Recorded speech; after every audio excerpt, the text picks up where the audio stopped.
I found the key on a Thursday. Not hidden, not buried in a drawer, just sitting in a small ceramic bowl by our front door, mixed in with loose change and old receipts. At first, I didn't think much of it. Every house has extra keys, right? But this one was different. It was newer, cleaner, no scratches, no faded brass. And it wasn't ours. I stood there longer than I should have, holding it between my fingers, feeling something quiet shift in my chest. My wife, Claire, was in the kitchen humming while she made coffee. Same song she always hummed when she was relaxed, when she felt safe. I asked her about the key. She didn't look at me right away. "Probably the spare," she said. "For what?" I asked.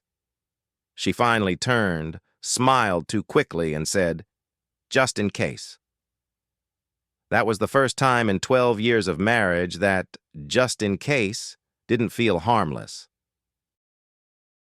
Claire and I weren't dramatic people. No screaming fights, no slammed doors. We had routines, grocery lists on the fridge, Sunday morning walks, quiet nights on the couch. That's why the key stayed on my mind. A week later, I checked our bank app during lunch. Not because I suspected anything, just habit. That's when I saw the transfers. Small amounts, 100 here, 200 there, always cash withdrawals.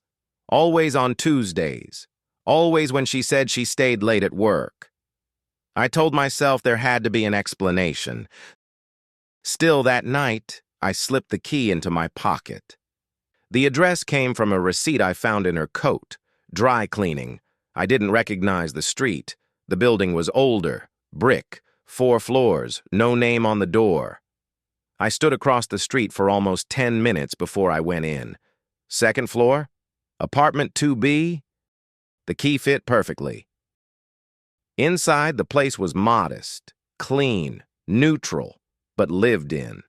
There were framed photos on the shelf, Claire, but younger, laughing, standing next to a man I had never seen before. My stomach tightened. Then I saw something that made my hands shake. A child's drawing on the fridge, crayon, messy handwriting. It said, "For Mom. I don't have kids.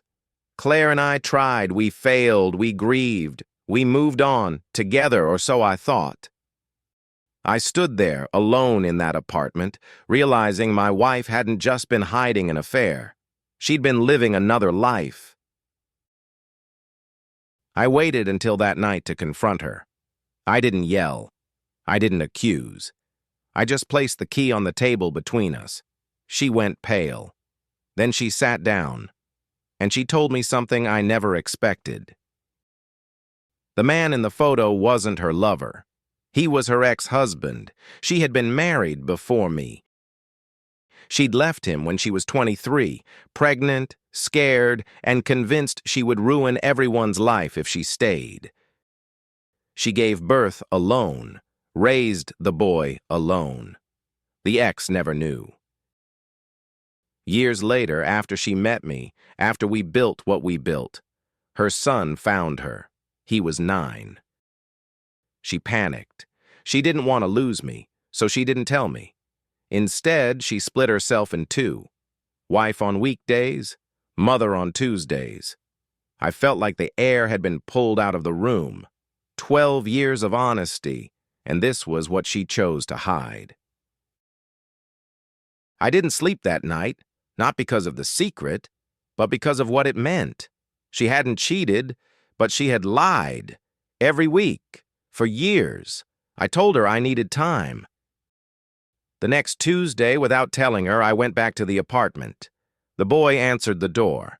He looked at me carefully, too carefully. "You're not Mom," he said. "No," I replied. "I'm someone who loves her." He nodded. "She said you might come one day." That sentence broke something in me. Inside, the apartment felt warmer this time, more real. The boy talked about school, about how his mom helped him with homework, about how she cried when she thought he wasn't looking. "She's scared you'll hate her," he said. I realized then that I wasn't standing between a lie and the truth. I was standing between two truths that couldn't coexist. That night, Claire waited for me on the couch. She didn't ask questions. I told her everything. Then I gave her the hardest truth I had. I love you, I said. But I don't know if I can live with being shut out of half your life. She cried quietly. Not dramatically, not desperately, just tired tears. I didn't think I deserved both, she said. We separated 3 months later.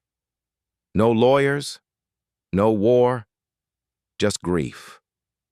But here's the part people don't expect. I didn't leave because of betrayal. I left because love without truth slowly turns into loneliness. A year later, I ran into her at a park. She was there with her son.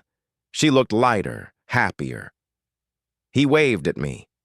I waved back. Here's the lesson I learned the hard way. Secrets don't always come from selfishness. Sometimes they come from fear. But even the kindest secret can cost you the people who love you most. And no marriage survives a locked door forever.